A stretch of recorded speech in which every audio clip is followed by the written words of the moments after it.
الحمدللہ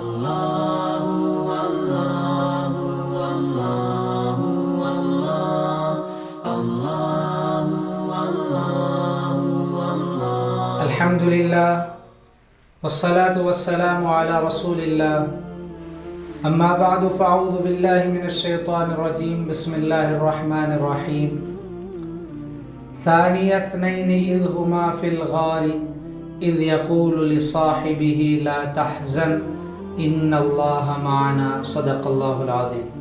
پیارے بھائیوں، حضرت ابو بکر صدیق رضی اللہ عنہ کے بارے میں ہم جانکاری حاصل کر رہے ہیں۔ حضرت ابو بکر صدیق بچپن سے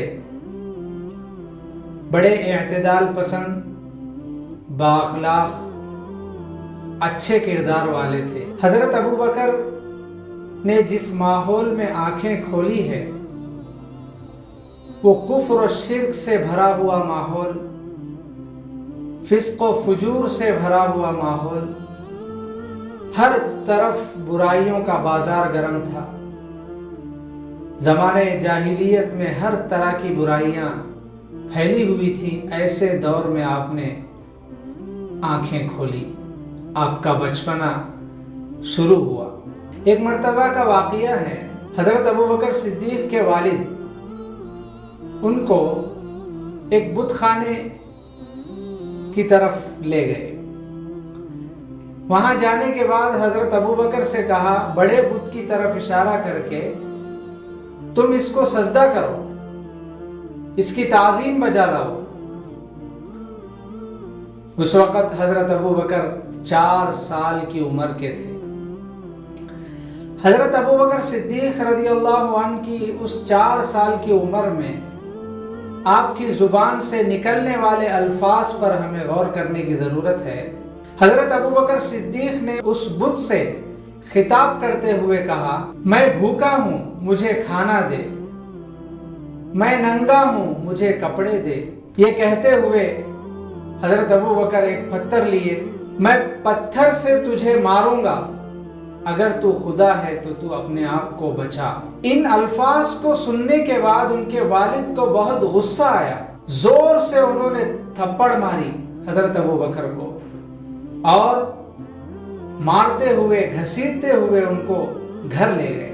اس حالت کو دیکھ کر ماں نے کہا، اسے چھوڑ دو، اس کی حالت پر اسے چھوڑ دو، کیونکہ جب یہ پیدا ہوا تھا تو مجھے اس کے بارے میں کئی طرح کی اچھائیاں، غیر سے اچھی باتیں بتائی گئی تھی، اس لیے آپ اس کو اسی حالت پر چھوڑ دو۔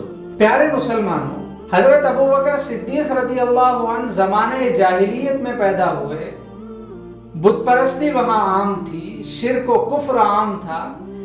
ایسے ماحول میں 4 سال کی عمر میں وہ یہ کہہ رہے ہیں کہ مجھے یہ سب چیزیں پسند نہیں ہیں۔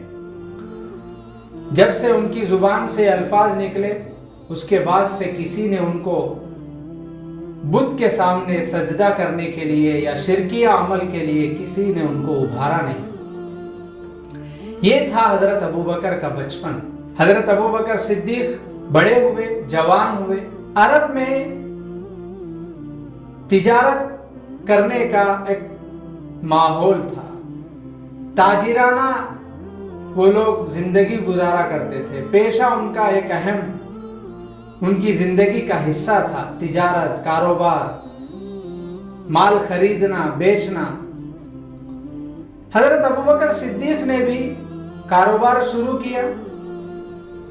بہت جلد حضرت ابو بکر صدیق اپنے مقام کے بڑے بڑے تاجروں میں سے آپ کا بھی شمار ہونے لگا۔ آپ کو بہت زیادہ نفع ملا کاروبار میں۔ آپ اپنی جوانی میں کپڑے کی تجارت کرتے تھے، قریش کے بڑے بڑے تاجروں کے ساتھ آپ کی تجارت ہوا کرتی تھی۔ جب حضرت ابو بکر کی عمر 18 سال کی ہوئی، اس وقت حضرت ابو بکر رضی اللہ عنہ حضور صلی اللہ علیہ وسلم کے ساتھ تجارت کے مقصد سے ملک شام گئے۔ تو یہاں نبی اور ابو بکر دونوں مل کر تجارت کے لیے سفر کر رہے ہیں، کاروبار کے لیے سفر کر رہے ہیں۔ ہم مسلمانوں کے لیے چاہیے، سب سے پہلی چیز میں آپ کو بتانا چاہتا ہوں کہ حضرت ابو بکر صدیق کو اللہ نے صدیق کا لقب دیا، سچے انسان تھے۔ تو آج ہمارے معاشرے میں، مسلمانوں کے ماحول میں، اپنے خاندانوں میں سچائی کو عام کرنا ہے، اپنی تجارت میں سچائی کو اختیار کرنا ہے، اپنے معاملات میں سچائی کو اختیار کرنا ہے، سچے بننا ہے۔ اللہ نے قرآن میں فرمایا، یا ایھا الذین آمنوا کونوا مع الصادقین، اے ایمان والو تم سچوں کے ساتھ رہو۔ اللہ نے ابو بکر کو صدیق کا لقب دیا۔ اس سے ہمیں سبق حاصل کرنا ہے کہ ہمارے زندگی کے ہر شعبے میں ہم کو سچائی کو ساتھ میں لے کر آگے جانا ہے، ہر مرحلے میں ہم سچے انسان بننا ہے۔ اس سے ہم کو دنیا میں بھی کامیابی ہے اور آخرت میں بھی کامیابی۔ دوسری چیز میں آپ کو یہ بتانا چاہتا ہوں، حضرت ابو بکر کی زندگی سے تجارت، 18 سال کی عمر میں حضور کے ساتھ آپ تجارت کے لیے ملک شام گئے۔ ہمیں بھی آج اپنی زندگی کے گزر بسر کے لیے کاروبار کرنا بہت ضروری ہے، حلال کمائی کی کوشش کرنا بہت ضروری ہے۔ حدیث میں آتا ہے، الکاسب حبیب اللہ، کمائی کرنے والا، محنت کرنے والا، کاروبار کرنے والا اللہ کا حبیب ہے، پسندیدہ آدمی ہے۔ تو ہمیں آسانی سے ملنے والے پیسوں کی فکر کیے بغیر، آسانی سے حاصل ہونے والی کمائی کی سوچ رکھے بغیر محنت کر کے ہم کو پیسہ کمانا ہے۔ آج کے دور میں تجارت کرنا ہے، اور لوگ محنت کر کے آگے بڑھ رہے ہیں۔ ہم امت مسلمہ کے نوجوانوں کو، بڑوں کو، عورتوں کو، سب کو محنت کر کے پیسہ حاصل کرنا ہے، حرام مال سے ہم سب دور رہنا ہے۔ تو حضرت ابو بکر کی زندگی میں تجارت کا ایک پہلو ہمیں ملتا ہے۔ آپ بہت بڑے تاجر تھے، حضرت ابو بکر صدیق رضی اللہ عنہ۔ اسی طرح زمانے جاہلیت میں مکے میں ہر طرح کی برائیاں پائی جاتی تھی۔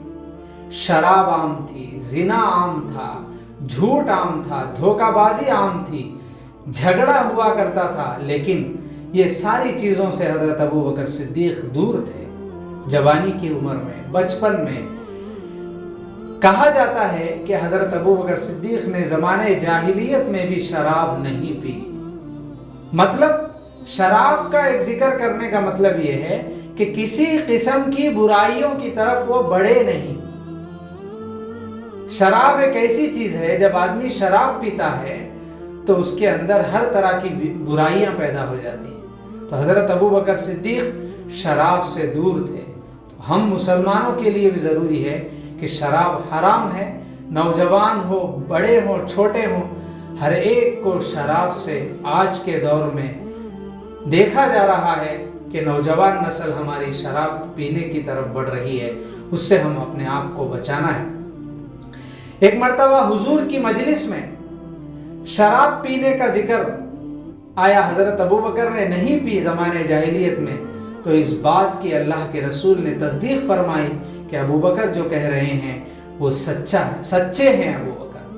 تو بزرگان محترم، حضرت ابو بکر صدیق کے بچپنے اور جوانی کے جو واقعات ہے اس سے ہمیں سبق حاصل کرنے کی ضرورت ہے۔